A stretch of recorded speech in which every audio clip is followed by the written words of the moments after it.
Teman-teman semua kembali lagi di channel Pendapat Yosep. Hari ini tanggal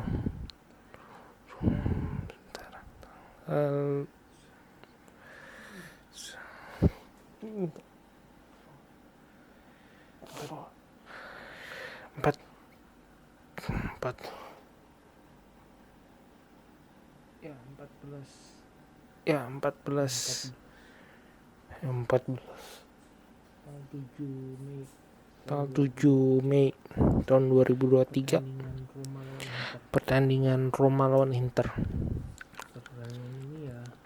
Pertandingan ini ya secara Roma kondisinya memang lagi segalanya sedang pelik ya. Dari segi pertahanan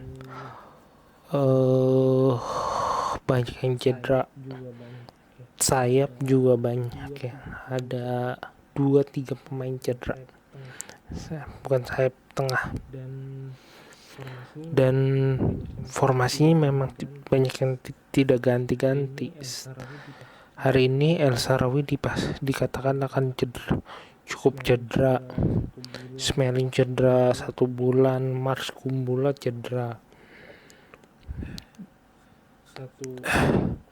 satu musim padahal dia jarang main. Cukup pelik tuh permainan di rumah, dan Diego Llorente juga sama. Nah, akhirnya Roma dengan kualitas adanya dengan ditambah beberapa pemain Primavera, kondisinya cukup baik-baik saja dengan 3-5-1-1, sedangkan Inter 3-5-2. Inter mainkan back tengahnya ada Darmian, ada Acerbi, ada Bastoni, sayapnya ada Durev, ada Jono Holbu, ada mainnya ada si Darmi, ada beberapa pemain lain ya,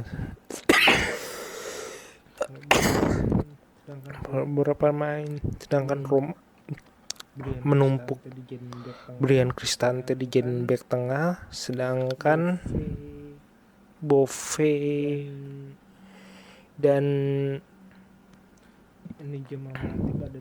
Nijama Matip ada di tengah, ditambahkan Mehdi Camara sebagai kekuatan tambahan, sedangkan sayap Spinazzola sama Brian Zalewski. Nah, dan penyuplai Lorenzo Pellegrini dan penyerangnya Belotti. Sistem ini sebenarnya akan berhasil dengan kalau kondisi semua pemain itu fit. Jika tidak ada kondisi tertekan di kondisi psikologis tim, tetapi akan menjadi jelek, tidak ada inovasi, tidak ada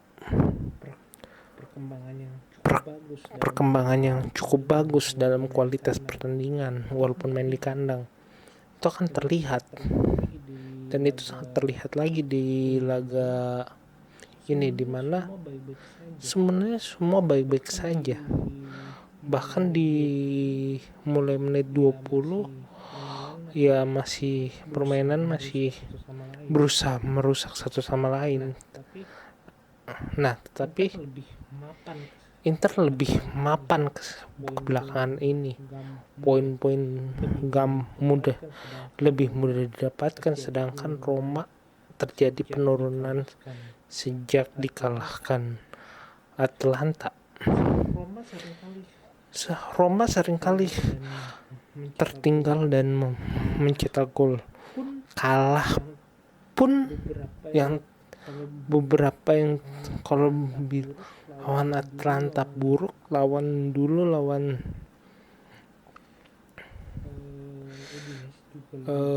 Udinese juga lebih buruk, tapi ada perkembangan dalam beberapa kekalahannya itu lebih bisa mengejar ketertinggalan, lebih ada motivasi untuk mencetak gol. Hari ini memang ada, tetapi yang jadi stagnannya itu pada saat bermain bola bawah terlalu sering mudah dibaca. Berapa umpan-umpan pendek, usaha untuk menusuk, baik itu dari Spinazzola, Zalewski, itu sering kandas. Bahkan jika melihat di babak pertama, suatu usaha Inter menyerang dengan serangan terstruktur, mampu mencetak gol oleh Federico Di Marco. Sejak itu Roma seperti kembali sebelum dilatih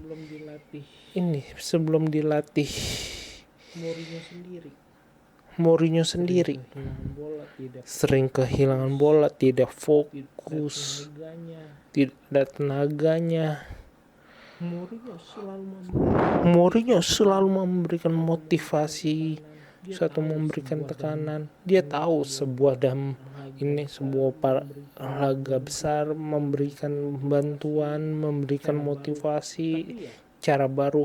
Tetapi ya, salah satu faktor yang menjadi berat di pertandingan ini bukan hanya Belotti, yang kita tahu Belotti bermain cukup terlalu lambat ya, ataupun kadang-kadang serangan dari Roma sendiri terlalu mudah dibaca lawan.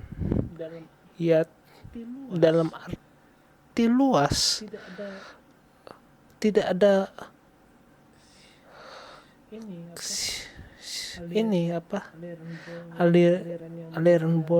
aliran yang benar-benar mantap.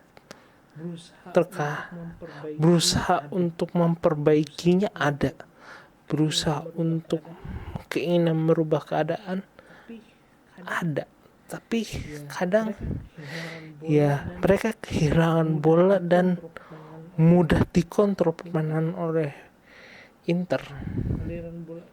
Nah, aliran bola Inter ya saya merasa tidak begitu benar-benar sangat jago, sangat mengintimidasi Roma, tetapi ya Roma mampu memberikan serangan, tetapi ya bisa dikatakan bahwa formula 3 pemain tengah itu bisa dikatakan sebuah inovasi, tetapi tidak berhasil di pertandingan seperti ini. Jarak antara kualitas Roma dan Inter pun terlihat. Jadi ya hari ini memang harus kita akui bahwa Inter memenangkan segalanya. Dan Roma ya, kalau mengatakan di 4 pertandingan terakhir dia harus menang, dia itu harus dilakukan untuk ya setidaknya mengamankan satu Liga Eropa atau Conference League. Tapi ini tidak pasti, sedangkan di Europa League kita lawan Leverkusen, segalanya bisa terjadi. Tetapi ya saya mengharapkan suatu keajaiban sih, karena ini udah psikologis pemain Roma juga sudah cukup tertekan sekarang. Dan itu apakah Mourinho bisa mengembalikannya? Itu jadi sebuah pertanyaan besar. Mungkin cukup sekian dari saya. Kurang lebihnya silakan. Mohon maaf. Like video saya, subscribe pendapat Joseph.